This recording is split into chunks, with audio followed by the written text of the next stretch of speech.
Good morning, partner. Good morning, no? Yan, nandito tayo ngayon sa barangay Luwal. Wal. Yan, sa bayan ng Infanta. So ito guys ay isang ektarya. Ayan. Ito din po ay kay Ma'am Mayi ng Barangay Antikin po ang may-ari nito. Pero partner, ang application nito hindi 100% tama. Oo, partner, kuhan lang to. Wala tong, Wala tayong soil conditioner dito. wala. Ang kuhan lang natin dito, ang nung nakaraan, ah, ipot ng manok at saka root and fertilizer lang ang inano natin dito. Oo, hindi siya naglagay ng MI kasi Pero, tama ba na gusto niyang malaman yung merong MI at wala. Gusto niya makita yung difference yes, sa partner. dalawa. So yung dun sa Barangay Antikin, harap ng daycare center, yun ang naka-full application. Ito ay hindi. Pero pang second time niya na to, tama? Yes, Oo. partner. So ayan guys, ganitong oras. Kasi nung nakaraang cropping ay hirap ang mga palay dito, pero ito'y lumusot dito, partner. Oo, siya lang yung nakasustain. So, So, daming harvest. oo. Root and leaf fertilizer lang. Yung liquid lang ang tinitira. Oo. Napansin din to ni Kapitan ng Kumon na maganda nga daw ang harvest dito nung nakaraan. But anyway, ngayon ay pahapon na. So, ayan. At ganyan ang kalagayan ng palay dito, no? Wala itong microbial inoculant. Ang meron dito is yung pinaka-maintenance niya na RLF. Yung ini-spray 7 days after transplanting. So, yun pong iba na curious na gusto talaga na makita yung result na maganda, kailangan naka-full application tayo. Para sa ganon ay hindi natin masyadong, hindi natin problema yung synthetic fertilizer. Dito kasi may alalay pa to, although may ipot ng manok. Pero sa root and leaf fertilizer pa lang, ganyan nakaganda yung palay, no? So far, may mga web naman tayong nakikita. Ayan. Kasi nga, wala silang application ng lason. Okay? Hindi sila nag-i-spray ng lason. At Nung nakaraan, partner, ay hindi na sana magtapon. Ay nagkatapon ng isang sako lang ang synthetic. isang sako Tapos, lang. the rest wala na. Kaya tumama dito ng Oo. maganda. No? Sa isang hektarya, instead of 7 bags, 1 bag lang ang nilagay ni Mamayi. Sampo to dito eh. Oo. Pero dahil sa root and leaf, nakatipid siya. Yes. Kasi yung root and leaf natin, partner, yung 1 liter natin is good for 20 na knapsack sprayer. Okay? So sa 20 knapsack sprayer, yung mga sprayer natin ngayon, marami namang mga magagandang klase ng knapsack na, ayan, tingnan natin, na maninipis ang buga. So ayan, makita natin guys na Nagbubuntis all na. green.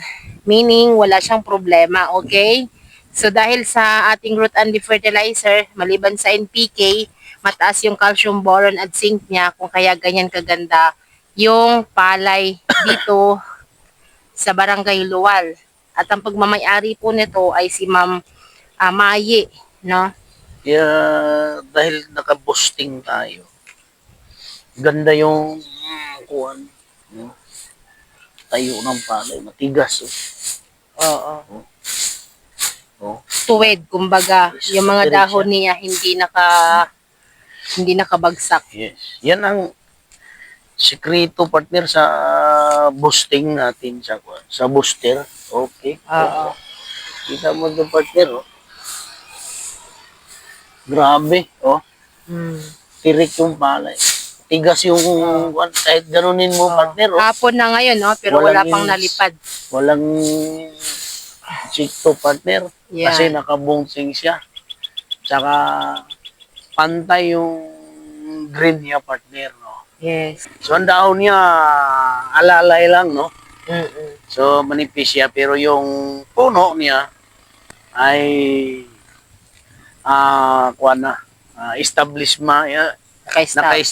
na sa pagbubunga siya, partner. No? Nagbubuntis na ang palay natin ngayon. Pero kung titingnan mo dito, sa doon, bunga na. Pero ang height of standard nila, maiksi yun. Oo. Okay? So, dahil kumapal yung So, bunga, napansin ko lang dito, partner, halika. Pansin ko lang dito. Matataba yung puno niya. yes, Hindi siya masyadong madahon, pero tinan mo yung puno niya. yan siya partner ang tinatawag na natural feeding. Kasi, ang nitrogen nito na consistent niya dahil sa ipot ng manok. Mm. Ngayon, ang Tinan mo, partner, oh, maano siya. Hindi siya Yes. madahon, pero yung puno niya talagang buka. eh, Malalaki. No? Yung Napakaganda. ang binubuga kasi bali, pinapakain natin mula doon sa dahon hanggang doon sa root system niya. Nakakain siya diretso, partner. Mm-mm. Ngayon, Kompleto. kumpleto yung pagkain dahil 16 elements tayo na wala doon sa synthetic. Mm. Ang synthetic kasi, kung malalaman guys doon sa mga nagamit, curious lang partner, no? Doon sa mga ka-farmers natin, yung iba gamit lang ng abono, pataba, bili lang ng pataba, tapon lang ng tapon sila doon sa mga palayan nila. Mm. Which is hindi nila alam kung anong function yun. Yes. Pangalawa, Nalalaman lang nila na ito'y pataba. pangalawa, partner, yung synthetic ay nasa 1,600 or 1,800 Ano, yung partner? isang sako. Ang baking kanina tiningnan ko doon sa uno nung nagbili tayo ng molasses. Ang 4600 urea niya, that is 1,860. Okay. But only nitrogen. Okay. Pero sa atin, yung root and leaf natin, maliban sa NPK, Yes. meron pa tayong calcium, boron, and zinc. Yes. Okay?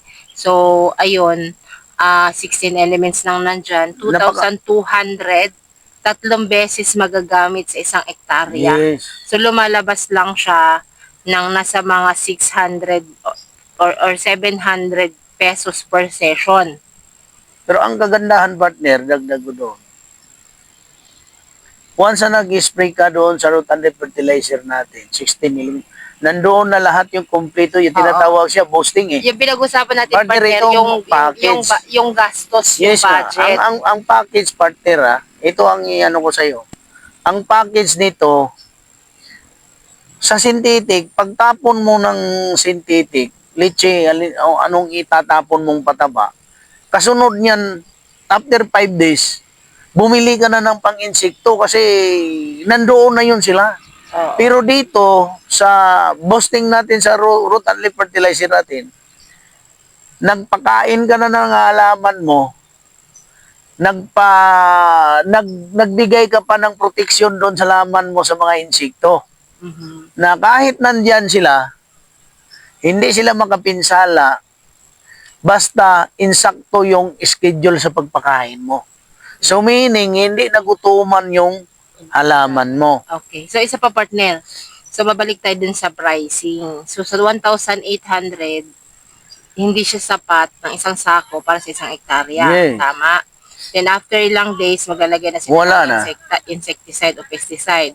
Pero sa root and leaf, ay 2,200 pesos. Tatlong beses nilang gagamitin sa isang ektarya. Lumalabas lang ng 600 mahigit per session. Malaking tipid. Pangalawa, hindi na nila kailangan ng insecticide at pesticide. Okay? So, Ang yan bonus, partner, ito ang ikagaranti ko na bonus. Ang bunga, partner, ang bunga, mula sa dulo hanggang doon sa tuktok, kung sa Bisaya pa, abaga, hanggang sa dulo, loaded, partner, solid ang laman doon. Ngayon, ito ang Yes, kasi nga 'di ba meron tayong record na Yeah. 13 sako yung tuyo na pinabayo na, 11 11 yung bigas. Bigas niya. Yun yung bonus doon. Bukod sa less yung synthetic expenses mo sa pataba, less hindi ka na mag-insecticide, hindi ka na magpe-pesticide, mataas pa yung recovery ng palay. Ayan. So, Sa mga gumagamit ng mga synthetic shout out doon ngayon, ay mag-isip-isip na kayo kasi ito na yung bagong trend ngayon. No? So, ayan. Ito yung 1 hectare. Itong gamit na to. Pero buong area ni ma'am, ginamitan niya. Pero iba-iba ang pamaraan. Like this one ay or ano lang, yung RLF lang natin. Pero yung isang area niya din sa Antiquin, na harap ng daycare center, naka full application talaga yon, na naka microbial inoculant, May naka ipot. RLF, naka ipot. So napakaganda, walang pag-delay yung tubo ng palay kasi hindi din siya nag-herbicide. Okay? So ayan guys, ating antabayanan ng mga Pero- pangyayari sa lugar na to. At yung protocol ni Ricky Brown, yun yung importante na kailanganin masunod kasi yung tamang timing. Okay, so ito po ay nagbubuntis ngayon yung palay. So, ayan, mga susunod na araw mag-update tayo sa lugar na to. At ang susunod nating update is yung doon sa may Antiquin. Babalikan natin yon. Okay? So, yan guys, ay sana may natutunan kayo sa video ito. At unti-unti natin na i-share sa ating mga kamag-anak na huwag na tayong maglason sa ating mga palayan kasi tayo rin naman yung kumakain. Tayo din yung napipinsala. Bukod pa doon, dito sa ating technology ay mas tipid, no? Healthy na, tipid ka pa.